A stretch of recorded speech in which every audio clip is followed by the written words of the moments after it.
우리 오늘 은혜 받을 말씀은 마태복음 말씀인데 마태복음 28장 우리 20절 한 절입니다.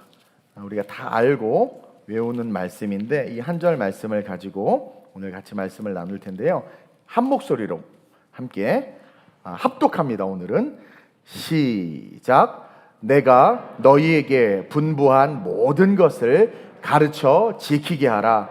볼지어다 내가 세상 끝날까지 너희와 항상 함께 있으리라 하시니라.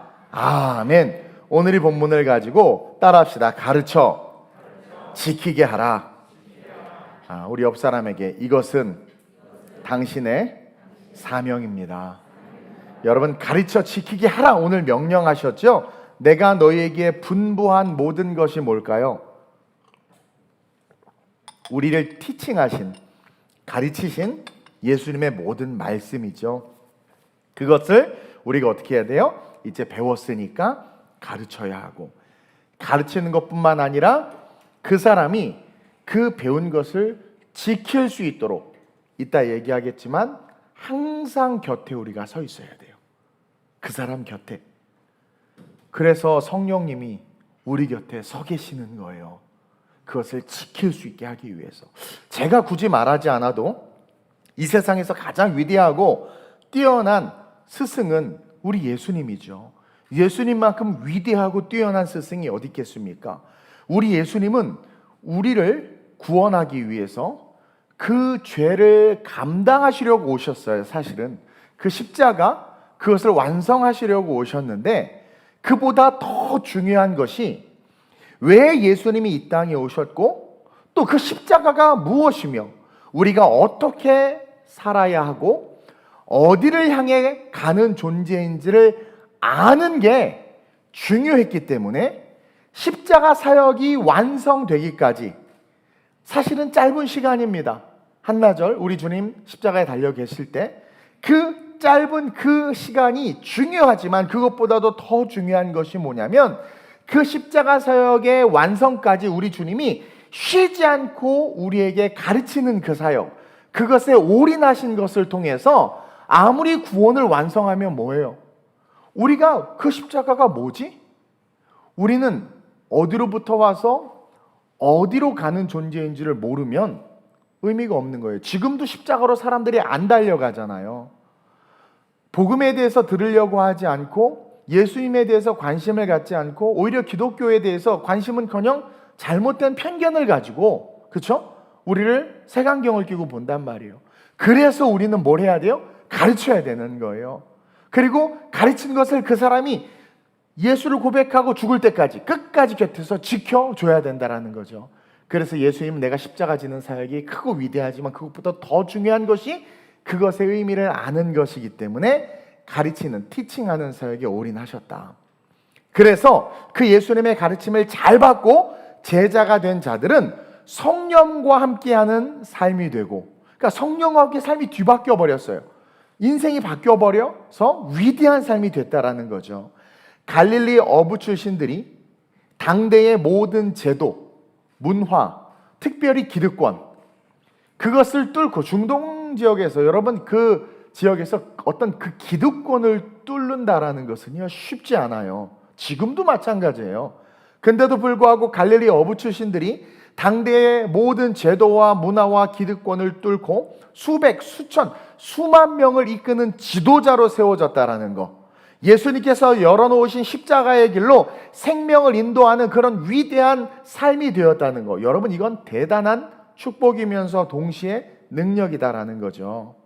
반면에 그렇게 위대하게 가르침을 잘 받아서 당대의 모든 제도를 뚫고 위대하게 일어선 사람이 있는 반면에 동일하게 예수님을 만났고 예수님에게 티칭을 받았지만 그것을 소화하지 못하고 겸손히 배우려고 하지 않고 자기의 생각과 틀로 그것을 자꾸 해석하면서 판단하면서 그렇게 살았던 자들은 어떻게 됐어요? 결국 불행한 인생, 영원한 저주의 삶으로 귀결되는 그런 모습들을 우리는 또 성경을 통해서 볼 수 있단 말이에요. 동일한 스승을 만났지만 어떤 사람은 신분과 지위를 뛰어넘어 위대한 삶이 되기도 하고, 동일한 스승을 만났지만 어떠한 사람은 오히려 만난 것이 부끄러울 정도로 초라한 인생으로 전락했다라는 거죠.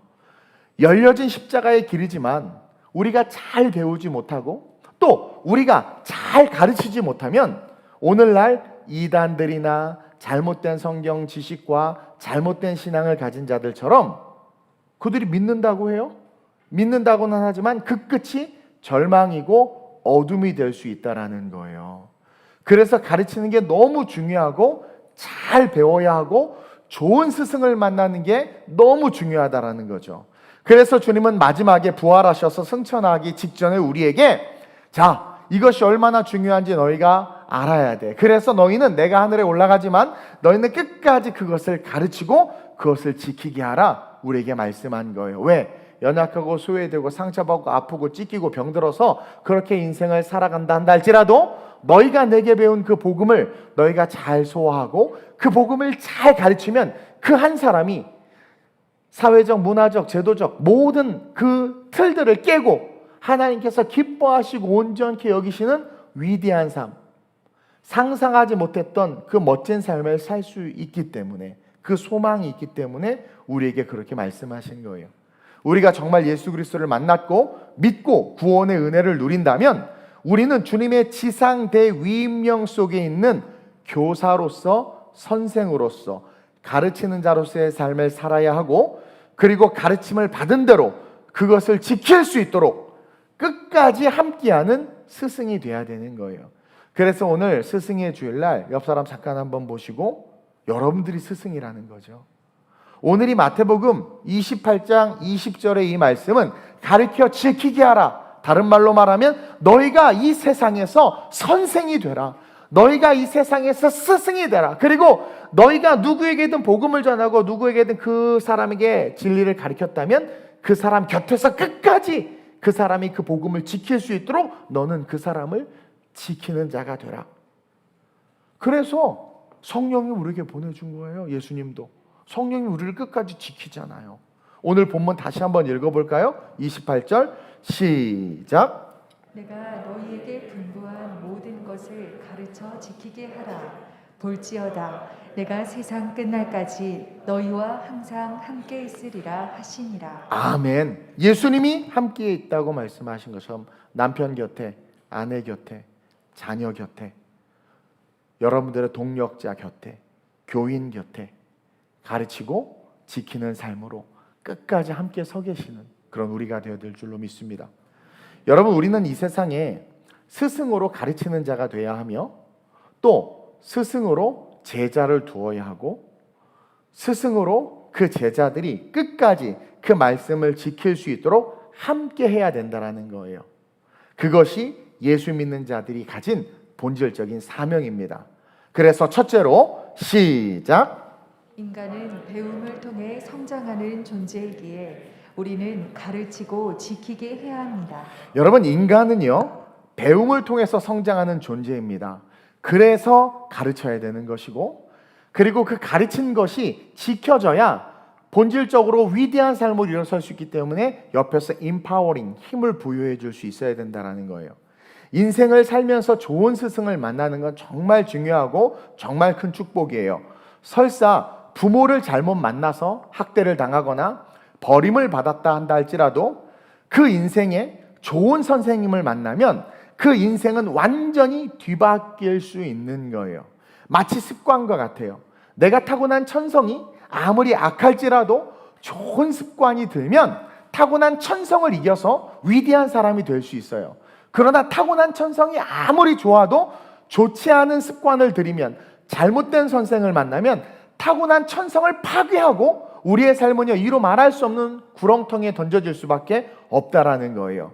그래서 부모를 잘못 만나 내 인생이 엉망이 됐어, 내 삶이 이게 뭐야 라고 원망하지 마시고 여러분들은 항상 기도해야 돼요. 하나님, 내 인생에 내 안에 가치와 보석을 끄집어내줄 수 있는, 나로 하여금 나를 성장시켜서 하나님의 영광에 이르게 할 수 있는 좋은 선생님을 만나게 해주세요 라고 우리는 기도할 수 있어야 된다라는 거죠. 그래서 부모들은요 여러분들의 자녀들이 학년이 올라갈 때마다 학교에서 좋은 선생님을 만나게 해달라고 기도해야 하고 인생에 좋은 선생님을 만날 수 있게 해달라고 중보해야 된다라는 거예요.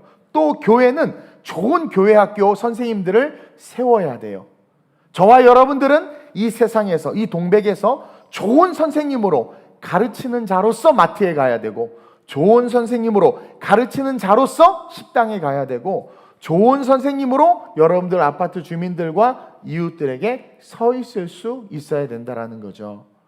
좋은 스승은요, 제자 안에 감추어 있는 재능을, 보물을 끄집어내 줄 수 있는 자예요. 그게 진짜 좋은 선생이에요. 부모가 자녀를 보고 넌 안 돼, 넌 아빠 닮아서 안 돼, 그게 아니라 안 돼, 제가 봐도 안 될 것 같아요. 그럼에도 불구하고 부모는 부모이면서 동시에 스승이어야 돼요. 그래서 유대인들이 똑똑한 거예요. 인구는 대한민국의 5분의 1밖에 되지 않지만 전 세계 노벨상을 다 휩쓸잖아요. 디아스포라로 흩어져 살지만 세계의 부와 주도권, 미국을 움직일 수 있는 민족이 이스라엘 민족인데, 그들이 그렇게 될 수 있었던 건 부모의 교육관 때문이에요. 그리고 그 모든 이스라엘 사람들은요, 누구를 만나든 그 사람에게서 배울 것을 발견하고, 또 누군가의 멘토가 됐다 하면 그 사람의 단점을 보지 않아요.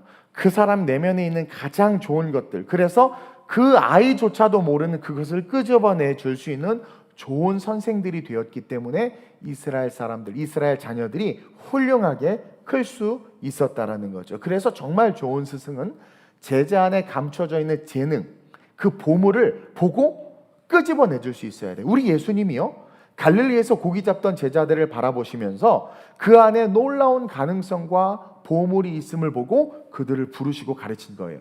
만약에 저였으면 갈릴리 딱 가서 쟤는 고기를 별로 못 잡네, 쟤는 뭐 하루에 24시간 중에 2시간밖에 일을 안 하네, 어떤 보여지는 것을 보고 판단했을지도 몰라요. 우리가 다 알듯이 베드로는 다혈질적인 사람입니다. 딱 보니까 여러분, 다혈질적인 사람, 일단 저도 다혈질이에요. 소리를 질러요. 그렇죠? 막 시끄럽게. 그러니까 예수님이 딱 봐도 쟤는 나랑 너무 안 맞는데 제가 내 곁에 있으면 부담스럽겠다, 쟤는 인격이 아니다 하고 다른 제자를 불렀을지 모르겠어.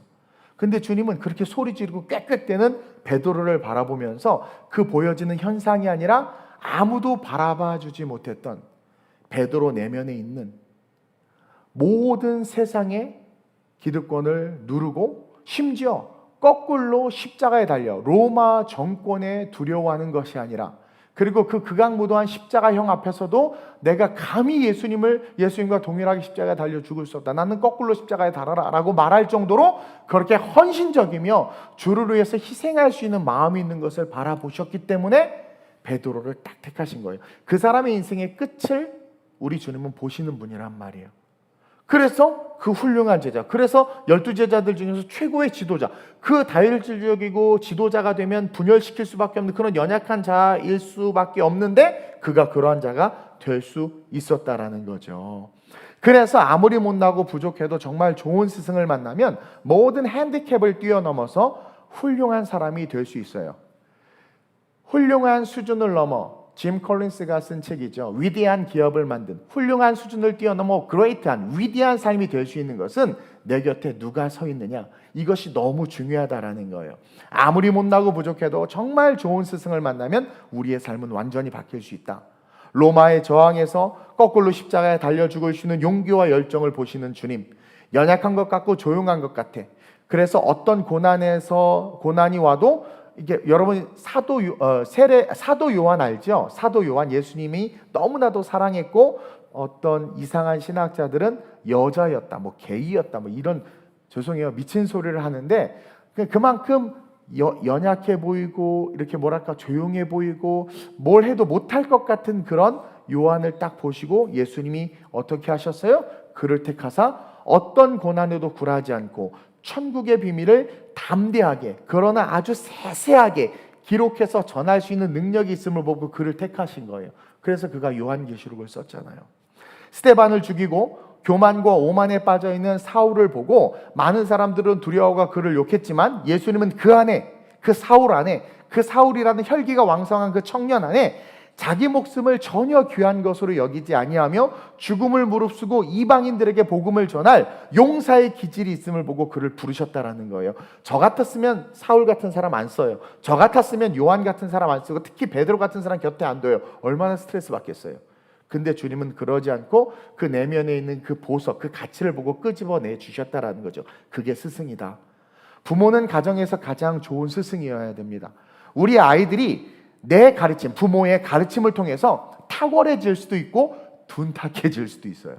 여러분, 너무 중요한 게 부모가 부모로서의 그런 스피릿만 가지면 안 돼요. 내가 이 아이에게 가장 가까이 있는 스승이다라는 패러다임, 그 의식을 가져야 돼요. 그래서 내 가르침을 통해서 내가 이 아이에게 유전적으로 준 어떤 그런 유전적인 어떤 성향이나 그의 어떤 선천적인 그런 것이 아니라 선생으로서 내가 유전적으로 주지 못했던, 내가 그 아이가 가진 핸디캡을 뛰어넘어서 이 아이가 위대하게 될 수 있는 그것을 줄 수 있는 선생님이 나다라는 의식을 저와 여러분들이 가져야 된다는 거예요. 그래서 아이들을 잘 관찰해야 돼요. 부모들은 아이들을 위해서 늘 기도해야 되고, 관찰과 기도를 통해서 그 아이 안에 있는 보석을 그 아이가 발견할 수 있도록 끄집어내 줄 수 있어야 된다는 거죠.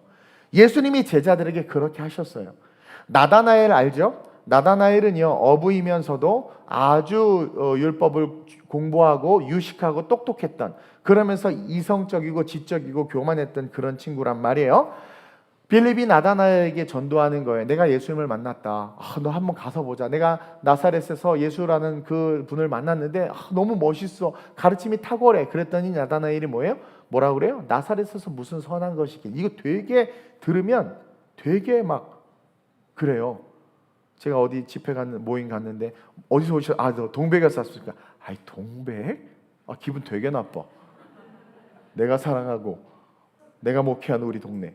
그것처럼 예수님이 들었을 때 되게 기분 나쁜 거예요. 나사렛은 촌동네였거든요. 그러니까 나사렛에서 무슨 선한 게 나겠어? 거기는 인재도 없고 배운 사람도 없고 무식한 사람들이 모여 살고 거기는 돈밖에 모르고 그냥 그런 사람들이야. 그런 거예요.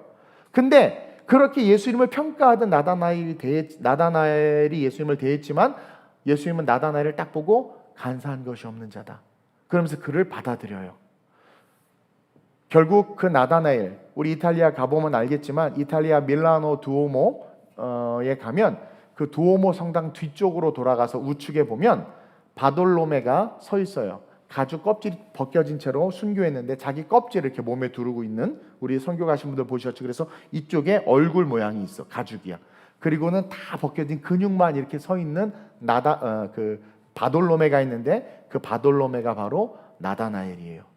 그렇게 교만하고 지적이고 분석적이고 실형과 역경이면 이렇게 교활해서 피해갈 것 같을 줄 알았는데, 사람들은 그렇게 생각했는데 예수님은 그를 품으시면서 간사한 것이 없다. 그것을 끄집어내신 거예요. 그러니까 나다나엘은 자기를 알아주는 분을 만난 거예요. 그래가지고 그렇게 가죽이 벗겨지는 순교를 기꺼이 감당하고 예수를 위해서 죽었다라는 거죠. 요한복음 1장 45절에서 48절 한번 보겠습니다. 다 같이 시작. 빌립이 나다나엘을 찾아 이르되 모세가 율법에 기록하였고 여러 선지자가 기록한 그 일을 우리가 만났으니 요셉의 아들 나사렛 예수니라. 나다나엘이 이르되 나사렛에서 무슨 선한 것이 날 수 있느냐. 빌립이 이르되 와서 보라 하니라. 자, 도저히 나다나엘을 설득할 수 없고 나다나엘에게 자기가 받은 은혜를 이야기할 수 없어서 just come and see, 그냥 와서 좀 봐, 그렇게 이야기한 거예요. 계속 예수께서 나다나엘이 자기에게 오는 것을 보시고 그를 가리켜 이르시되 보라, 이는 참으로 이스라엘 사람이라. 그 속에 간사한 것이 없도다. 나다나엘이 이르되 어떻게 나를 아시나이까. 예수께서 대답하여 이르시되 빌립이 너를 부르기 전에 내가 무화과 나무 아래에 있을 때에 보았노라. 이것이 그냥 성경은 네가 무화과 나무 아래에 있을 때 내가 봤다라고 말하지만 사실은 우리 주님은 우리의 내면을, 우리 안에 있는 가능성을, 우리 안에 있는 가치를 보시고 우리에게 다가오시는 분이에요. 그래서 부모들은 자녀들에게, 혹은 여러분들이 누군가의 멘토나 혹은 여러분들이 누군가에게 선생으로 서 있다면 그 내면에 그 아이가 가진 가장 좋은 것이 무엇인지를 발견해서 거기에만 집중하고 그것을 끄집어낼 수 있어야 된다라는 거예요. 그래서 그들의 가능성과 그 장점을 놓고 기도하고 그 내가 맡은 부모로서 자녀라면 그 자녀를 향한 큰 그림, 빅피처, 큰 그림을 그려줄 수 있는 부모이자 스승이 될 수 있어야 된다는 거죠. 요한복음 14장 12절에 시작. 내가 진실로 진실로 너희에게 이르노니 나를 믿는 자는 내가 하는 일을 그도 할 것이요 또한 그보다 큰 일도 하리니 이는 내가 아버지께로 감이라. 보세요. 나를 진실로 진실로 나를 믿는 자는 내가 하는 일을 그도 할 것이라. 그 연약한 어부들에게 그 제자들이 지금 큰 그림을 그려주는 거예요. 예수님이 병자를 고치시고 귀신을 내어쫓고 광야에서 많은 사람들에게 정말 놀라운 복음을 선포하신 것처럼 일자무식의 어부들이 그걸 보고 야 멋있다 그 배우기만 했는데 주님은 배운 그들을 향해서 뭐라고 그래요? 내가 하는 일을 너도 할 거야. 그리고 오히려 나보다 더 큰 일을 할 수 있어. 내가 아버지께로 감이야. 이거 뭐예요? 나를 위해서 중보하시겠다. 곁에서 끝까지 지켜주시겠다. 이건 뭐냐면 우리에게 빅피처 큰 그림을 그려주시는 거예요. 이것을 닮아서 여러분들은 여러분들의 자녀에게, 그래서 제가 우리 다음 세대들을 정치, 경제, 사회, 문화, 예술 모든 영역에 우리 아이들이 지도자가 될 겁니다. 제가요 리더들만 좋아하고 성공한 사람들만 좋아해서 그런 말 하는 게 아니에요. 우리 안에 잠들어 있는 자이언트가 있단 말이에요. 우리는 하나님의 형상과 모양을 따라 지은 바 되었고 하나님의 속성이 우리 안에 내재되어 있어요. 그래서 정말 좋은 스승을 만나면 그것이 우리 안에서 뿜어져 나와서 어느 순간 나도 모르게 내 안에 있는 잠든 자이언트가 깨어나서 그레이트하고 위대한 삶을 사는 나를 발견하는 것이고, 하나님은 우리가 그러한 자들로서 세상에서 빛과 소금이 되길 원한단 말이에요. 아니 지도자로서의 삶을 살 수 있는 가능성을 주셨음에도 스승을 잘못 만나고 스스로가 스스로에 대해서 인정하지 못하고 받아들이지 못해서 그냥 초라하게 사는 것, 물론 그것도 가치 있다고 말할 수 있겠지만 본질 자체가 하나님이 우리를 어떻게 했어요? 너희는 산 위에 있는 동네가 가리우지 못한다. 너희는 빛이다. 말 아래 두지 아니고 등경 위에 두는 존재라고 우리를 말씀해 주셨는데 그게 우리의 아이덴티티인데 왜 그렇게 사냐라는 거예요. 그래서 교회는 교육의 책임을 져야 하고 저와 여러분들은 부모로서 자녀의 교육의 책임을 져야 하고 그 교육함에 있어서 가능성을 바라보고 그 가능성과 함께 큰 그림을 그려줄 수 있어야 돼. 예수님처럼 예수님이 그렇게 하셨기 때문에 그래서 제자들이 그 일을 감당하는 자들로 나중에 변화됐잖아요.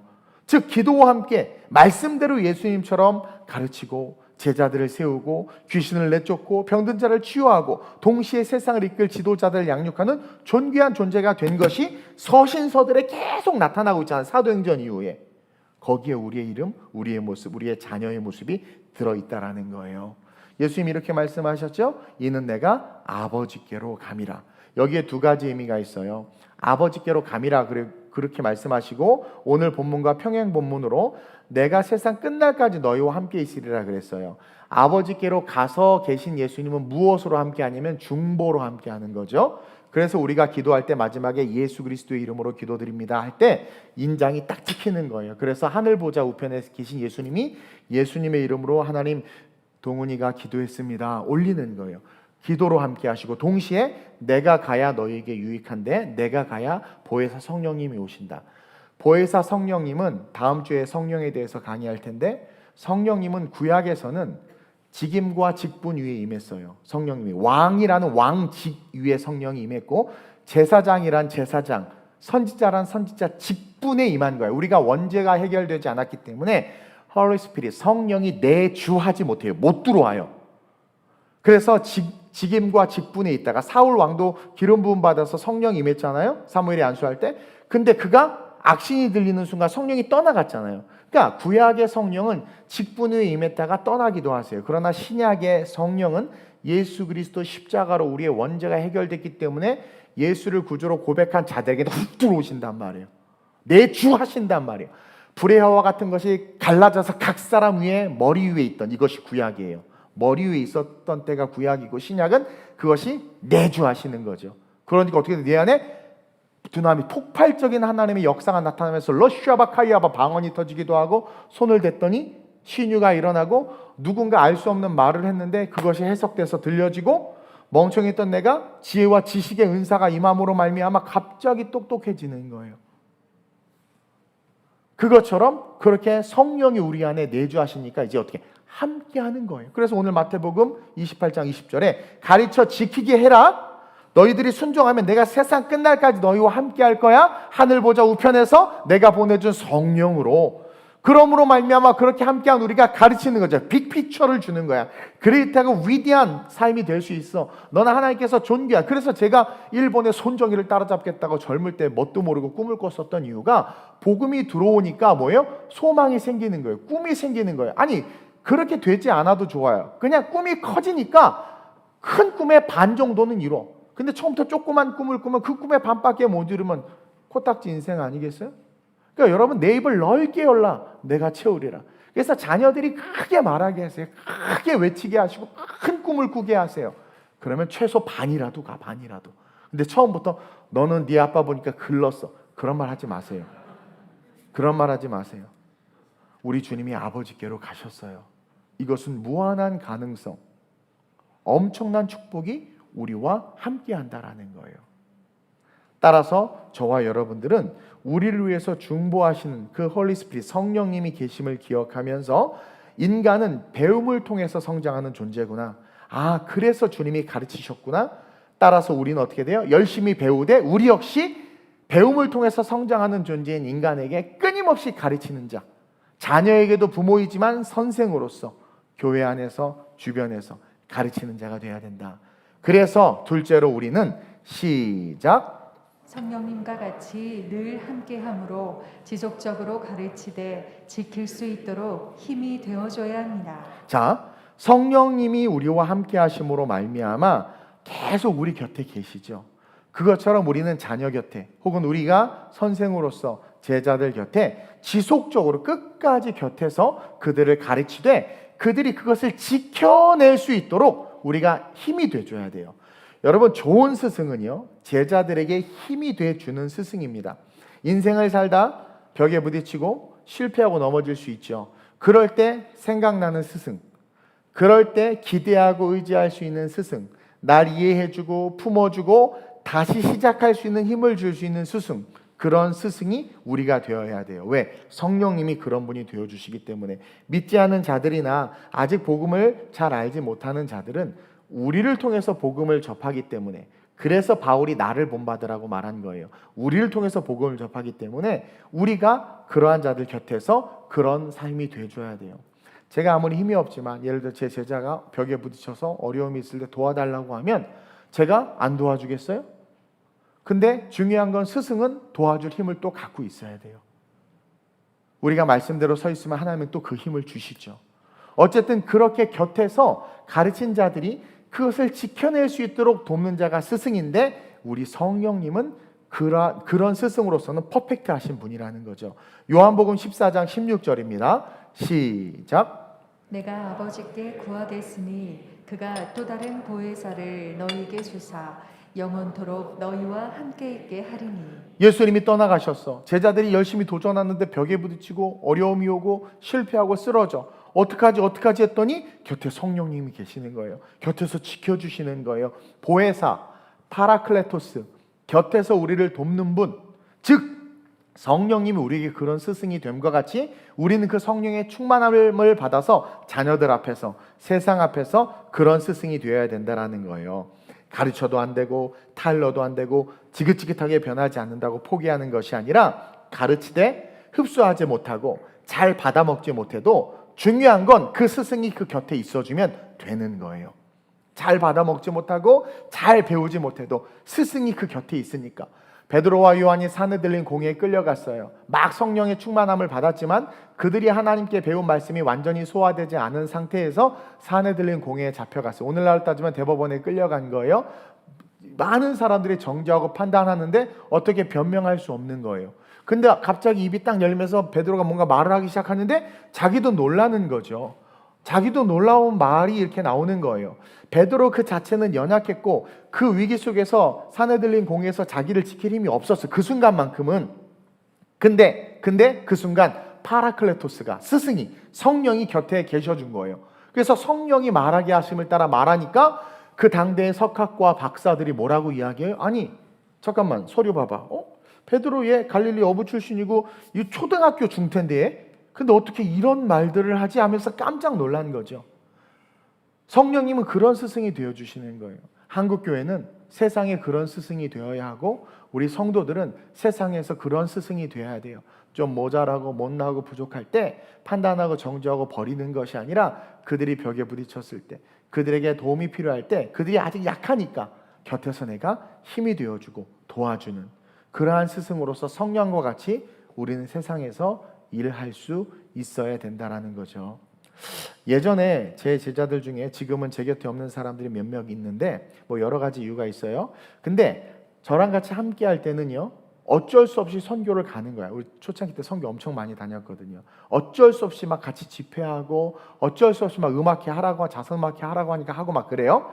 함께 주님의 말씀은 좀 부족해도 또 그 아이 성향이 싫어.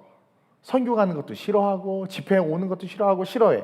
근데 싫어도 스승 곁에 있으니까 어떻게 돼요? 그냥 같이 하게 되는 거예요. 같이 하게 되는 거예요. 그러니까 어떻게 돼요? 그냥 같이 걸어가는 삶 자체에 영적인 힘이 임파워링 되고 그의 삶에 거룩한 하나님의 아름다운 공적들이 남게 되는 거죠.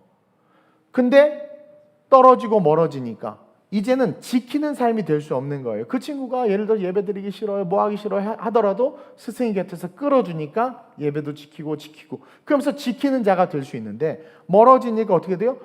못하는 거예요. 못하는 거예요. 지킬 수 없는 거예요.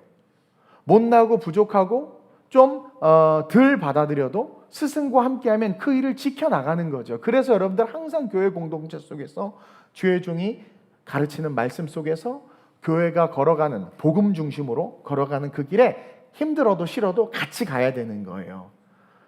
그게 3년간 제자들의 삶이었어요. 맨날 실수했잖아요. 맨날 넘어졌잖아요. 맨날 주님을 속상하게 했잖아요. 베드로를 위시한 12명의 트러블 메이커들.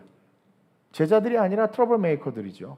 근데 그들 곁에 주님이 계시니까 잠깐 혼나기는 해도 기적이 일어나고, 그들 곁에 주님이 계시고 복음 한복판에 그 어리버리한 트러블리스트들이 복음 한복판에 서 있으니까 어느 순간 성경에 그들의 이름이 기록되고, 나중에는 베드로 봐봐, 예수 스승을 팔아버리고 부인하고 저주까지 했잖아요. 그럼에도 불구하고 곁에 계속 있다 보니까 변화가 돼서 사도 중에 으뜸이 되는 사도가 됐단 말이에요.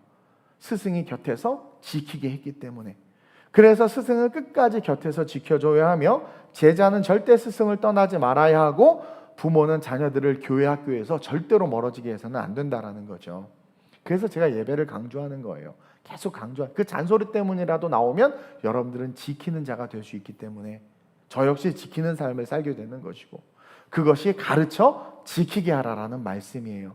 이를 위해서 성령님이 우리를 떠나지 않고 우리와 지금도 함께 계시는 거예요.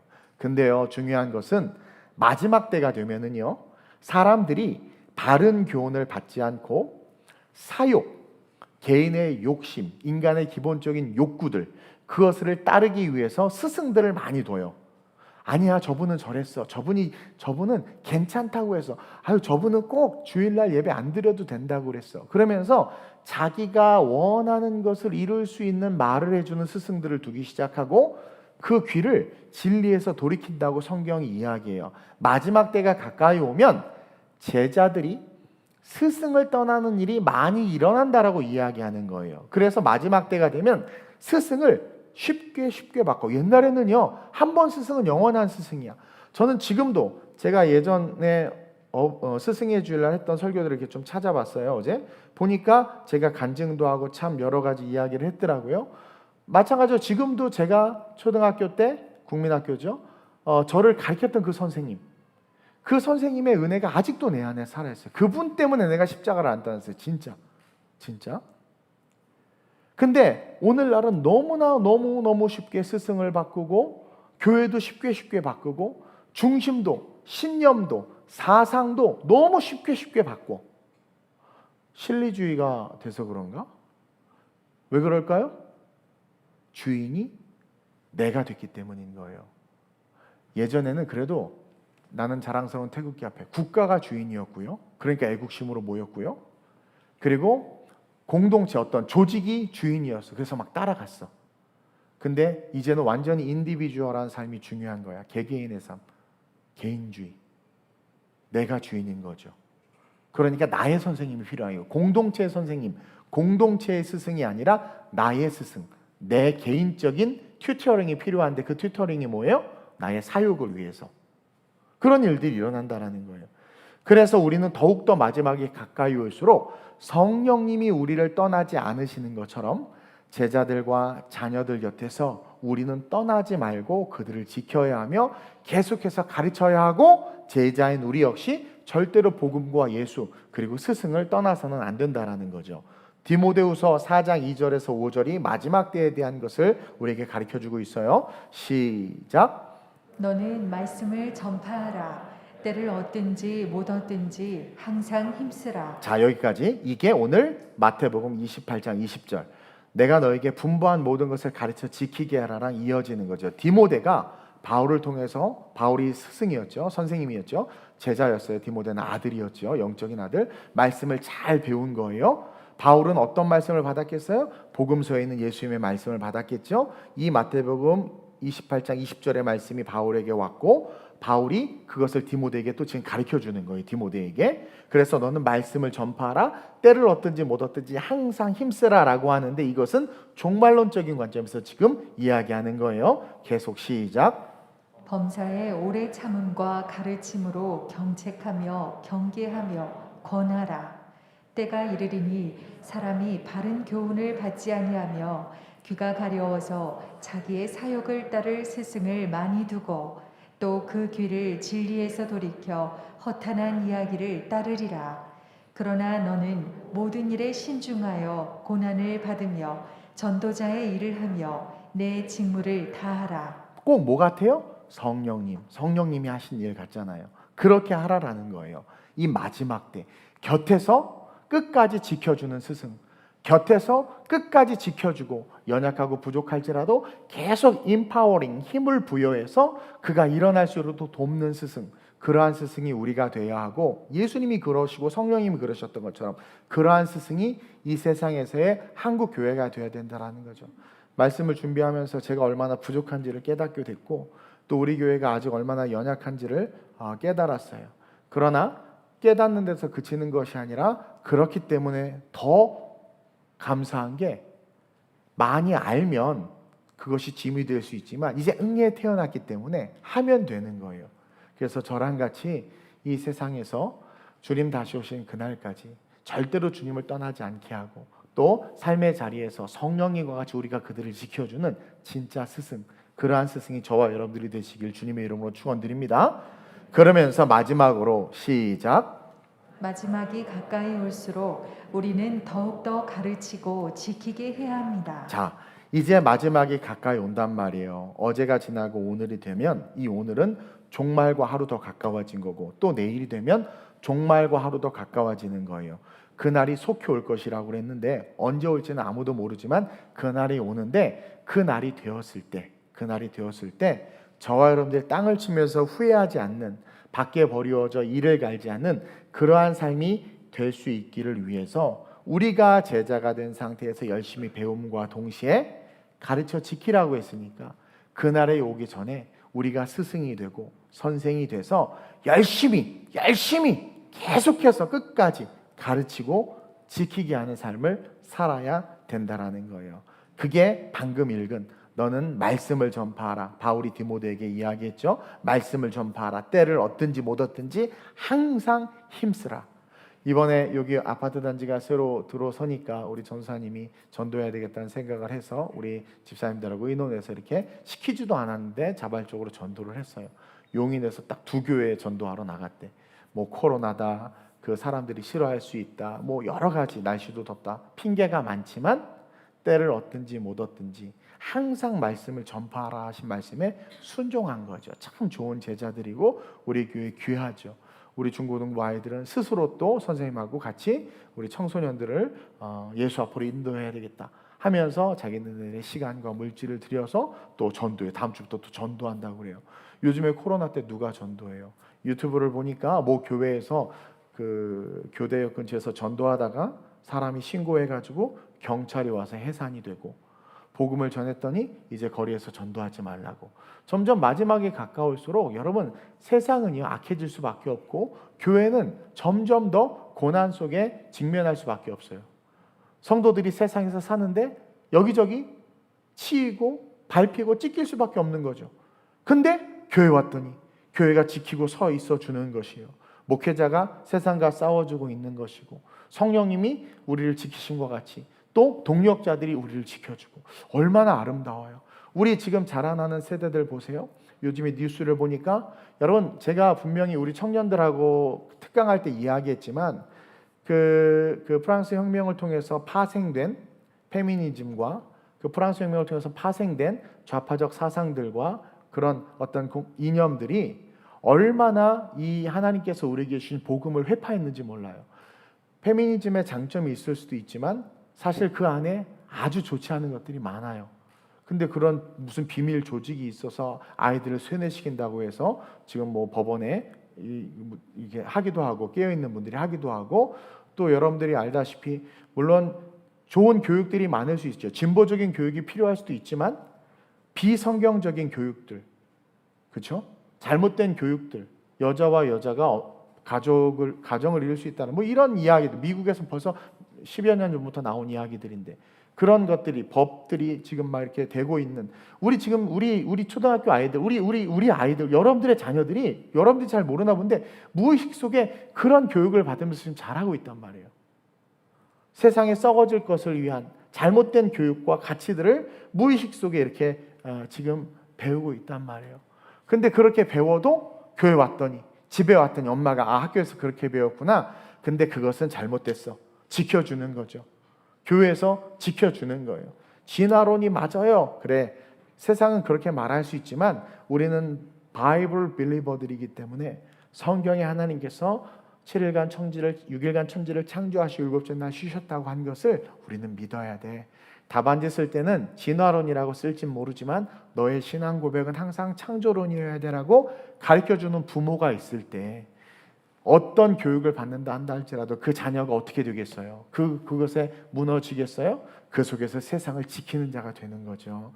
교회가 그 일을 감당해야 돼요. 인자가 다시 올 때 믿음 있는 자를 보겠느냐 그런 것은 이미 세상 교육에 지배당한 거예요. 인자가 다시 올 때 믿음 있는 자를 보겠느냐.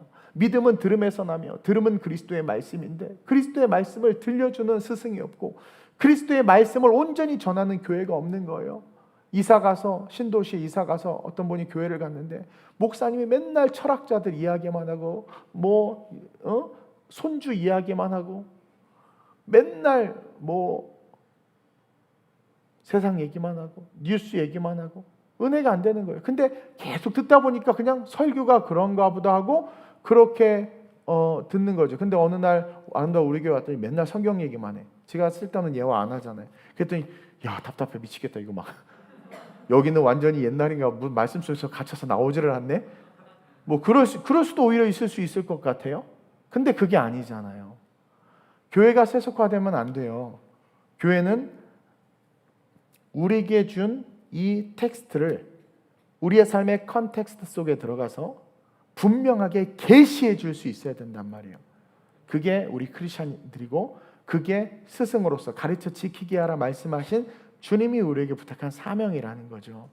그래서 아름다운 우리 교회는 세속화되지 않기 위해서 힘쓸 것이고 이 세상의 스승으로서 온전한 말씀을 계속해서 가르치고 성도들이 잘못된 것을 먹고 오염돼서 왔을 때 그것을 어떻게 돼요? 해독해주고 그곳에서 다시 일어설 수 있도록 도와주는 그러한 베이스 기지 마지막 때 땅끝까지 이르러 복음을 증거하게 하는 선교적 기지로서 그 모습으로서 사명으로서 서 있는 교회가 되길 원해요.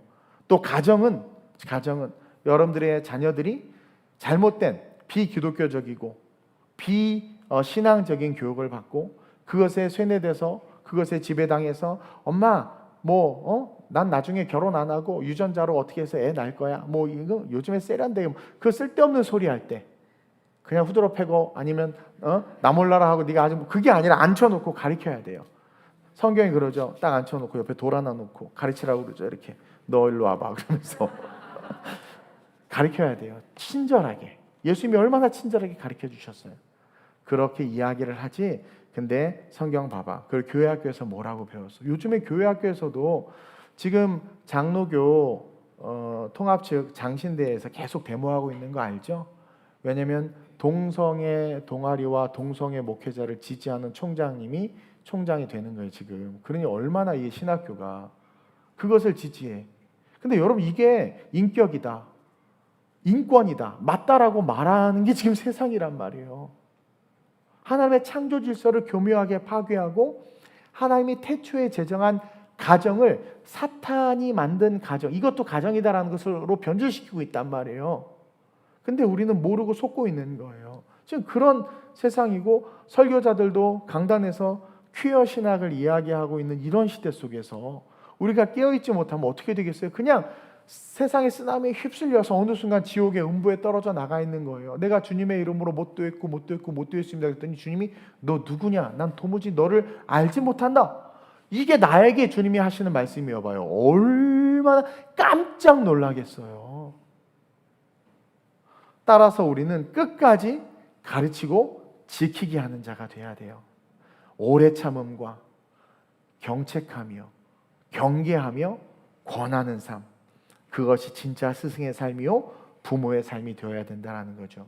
주님 오실 날이 얼마 남지 않았습니다. 그래서 저는 여러분들에게, 그리고 열방에 끊임없이 오직 복음만, 말씀만 증거하기를 원해요.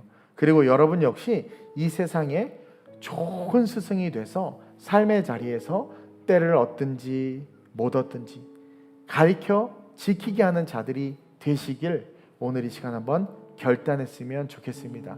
스승의 주일은요, 내가 스승이구나 라는 것을 깨닫는 거예요. 내가 가르쳐 지키게 해야 되는 사명을 받은 자구나 라는 것을 깨달아야 돼요. 그래서 주님 다시 오셨을 때 그 일을 감당해서 잘했다, 착하고 충성된 종아, 칭찬받고 영원한 천국에 이르는 그러한 삶이 되시길, 그러한 성도들 되시길 주님의 이름으로 축원드립니다. 제가 오늘 기도 제목을 한 3가지 뽑아봤는데 이 기도 제목 3가지를 놓고 한번 기도했으면 좋겠어요. 첫 번째 기도 제목을 한번 읽어볼까요? 시작. 주님, 제가 잘 배우는 제자가 되게 하옵소서. 이 시간 딴 거 기도하지 말고 먼저 우리 모두가 제자가 돼야 돼요. 저도 그렇게 기도할 거예요. 제가 말씀을 잘 배우는 목사 되게 하여 주옵소서. 제가 말씀을 잘 배우고 듣는 성도 되게 하여 주옵소서. 이렇게 기도합시다. 그리고 둘째로 시작. 배운 것을 잘 가르치는, 특히 자녀에게, 이웃에게 잘 가르치는 스승 되게 하옵소서. 사념이나 어떤 그런 이념이나 세상의 것을 가르치는 것이 아니라 제자가 됐잖아요. 배운 것을 잘 가르친다라는 것은 배운 말씀, 들은 설교를 잘 가르친다라는 거죠. 그러한 스승 될 수 있게 해달라고. 그리고 마지막으로 시작. 자녀와 내게 주신 사람들 곁에서 늘 지켜주며 전도자의 일을 하며 직무를 다하는 충성된 일꾼 되게 하옵소서. 아멘. 이 기도 제목 놓고 우리 시간 간절하게 주님의 이름 3번 부르고 합심으로 전심으로 기도합니다. 주여, 주여, 주여. 좋으신 아버지 하나님, 스승의 주일을 맞이하여 가르쳐 지키게 해라. 우리에게 말씀하신 그 말씀을 붙잡고 이 시간 기도합니다. 하나님, 우리가 아름다운 우리 교회가 부족한 종이, 우리 성도들이 참 제자 될 수 있도록 주님 이끌어 주시옵소서. 사람은, 인간은 배움을 통해서 성장합니다. 배움을 통해서 탁월한 존재로 일어설 수 있습니다. 하나님, 우리는 말씀을 배우는 데 힘쓰며 말씀을 배우기 기뻐하는 제자가 되어 그 말씀으로 탁월한 삶이요 그 말씀으로 위대한 삶으로 일어서야 될 줄로 믿습니다.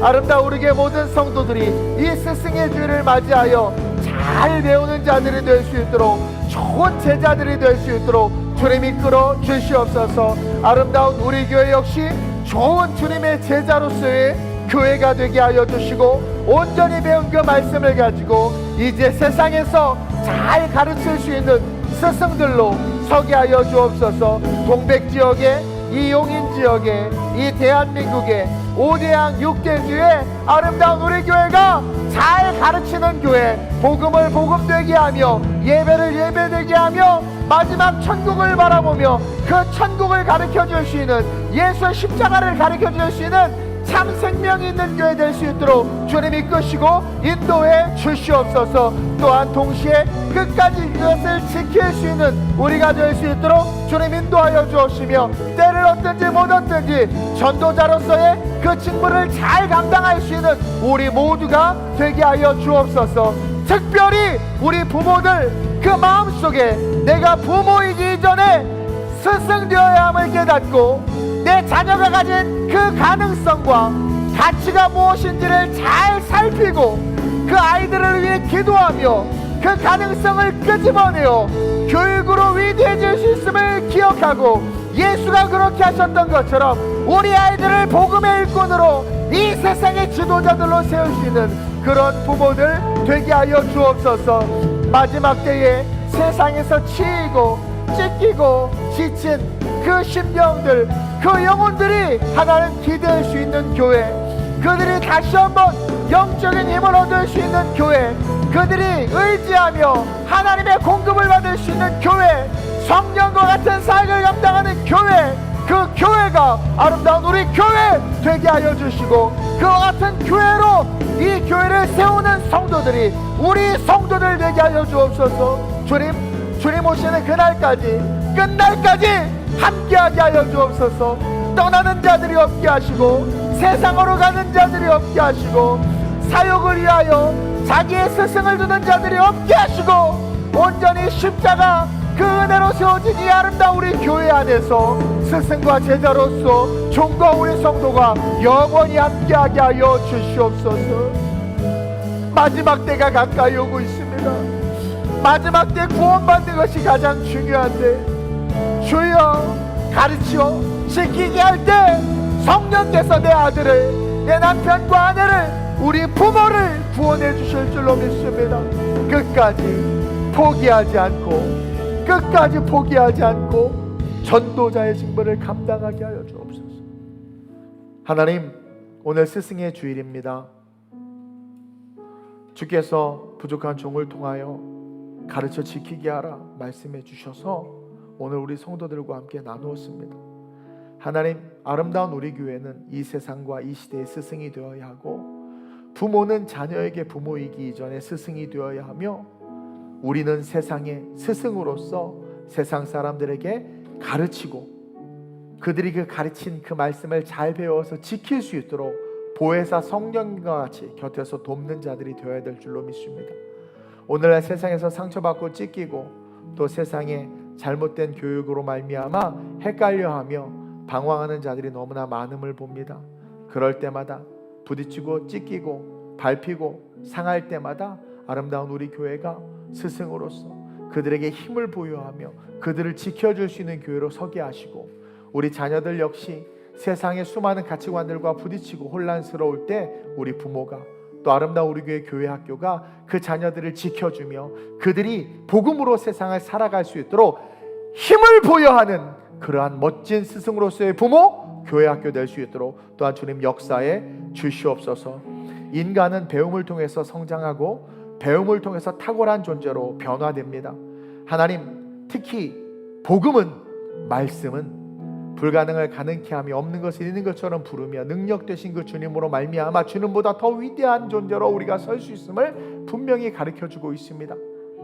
훌륭한 수준을 뛰어넘어 그레이트한 수준으로 아름다운 우리 교회와 우리 교회 모든 성도들이 성장할 수 있도록 주님 축복해 주시고, 그로 말미암아 어둠이 다가온다 한다 할지라도 어둠이 깊을수록 작은 빛이 더 밝게 빛나는 것처럼 우리 교회가 어둠이 짙어질 수 있도록 더 밝은 빛을 발하여 세상 사람들에게 이리로 오라, 이 길로 가야 한다라고 외치며 우리가 어디로 가야 하는지를 알기에 저 천국을 향해서 끊임없이 등대와 같이 빛을 비출 수 있도록 스승으로서 서 있을 수 있는 우리 교회, 우리 성도들 되게 하여 주옵소서.